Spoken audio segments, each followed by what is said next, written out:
Hello guys, I have another wonderful attacking chess game from the second world chess champion Emanuel Laskar, and he was playing with the white pieces, and this game was played in Amsterdam 1889. So he opened the game with f4, his opponent responded with d5. This is called the bird's opening for white. e3, knight f6, b3, e6, bishop b2, fianchettoing the bishop on the very nice diagonal. So bishop e7, his opponent also develops another piece towards the center. Bishop d3, not the most popular move but quite better because his dark square bishop already got a very nice diagonal, and his light square bishop is also looking towards the king side at some point. So b6, his opponent prepares to fianchetto the bishop on the b7 square. So knight to c3, bishop b7 as planned, and knight to f3, so developing another piece towards the center. His opponent does the same, knight bd7, developing another piece, short castle, getting their king to the safety. And knight e2, not the best move because after knight c5 you'd lose the very important light square bishop for the attacking purposes. So his opponent plays c5, that was not the best move because after knight c5 you have to lose the bishop. Let's say you play a move like knight g3 or something, that knight captures g3, c captures g3, and this light square bishop is very important. Opponent plays c5 and knight to g3. Emanuel Laskar goes with his plan, getting his knight to the king side, getting all his pieces on the king side. So his opponent plays queen to c7, developing the queen, connecting rooks.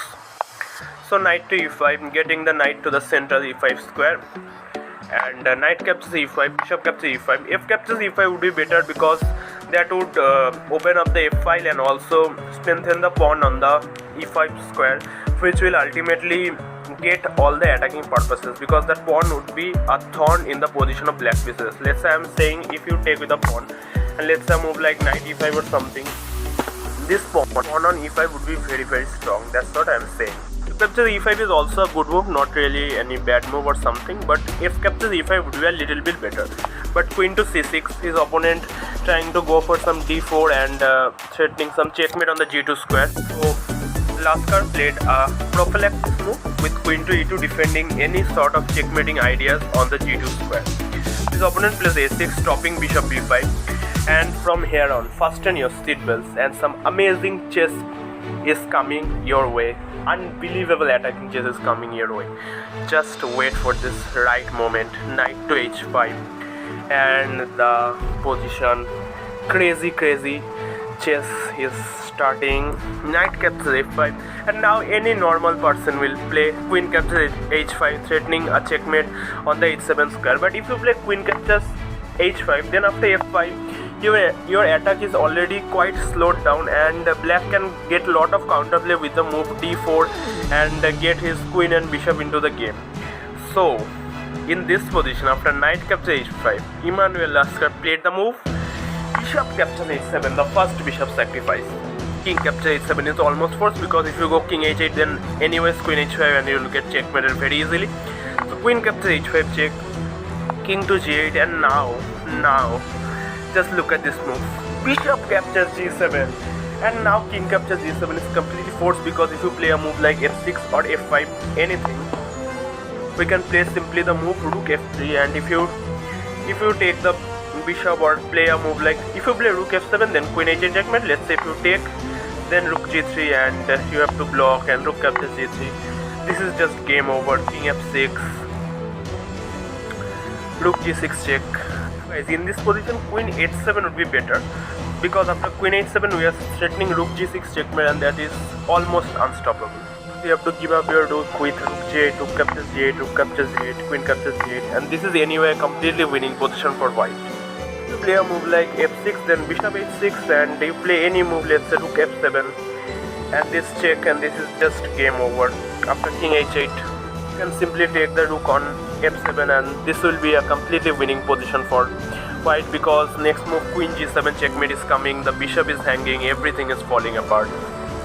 This position king captures g7 is completely forced, but queen g4 check, king h7, rook f3, and rook h3 would be a checkmate. So e5 is the only move, you have to give up your queen. Rook h3 check, queen h6 only move, rook captures h6, king captures h6. Now if you look at the position carefully, black has a rook and two minor pieces for the queen, but after queen to d7, this is a beautiful fork the two bishops like this, and his opponent plays bishop f6, queen captures b7, and this is just a winning position for white. His opponent just played a little more moves and then would resign ultimately. His opponent plays king g7, rook f1, getting another piece into the center and towards the game. So rook a b8, queen d7, rook f d8, queen g4 check, king f8, pawn captures, and now you can't even take this pawn on e5 with bishop e5, because after queen f5 the bishop would be lost, because there will be checkmate on the f7 square. So bishop g7 is forced, but e6, rook b7 only move. But queen to g6, look at this unbelievable attacking chess. I mean, he's just going forward and forward and forward.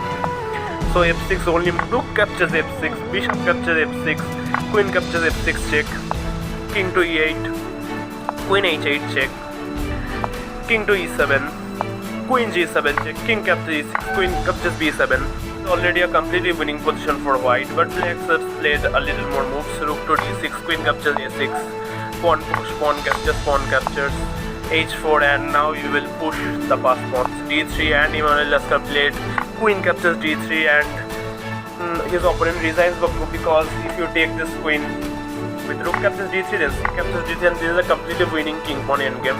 So in this position, his opponent resigned, and this is a brilliant win for Emanuel Laskar, the second world champion, and the unbelievable double bishop sacrifice is this game. So I believe you guys like this video, then like, share, and don't forget to subscribe to the Chess Orko channel, and also don't forget to check out the best games of chess history playlist. Goodbye guys.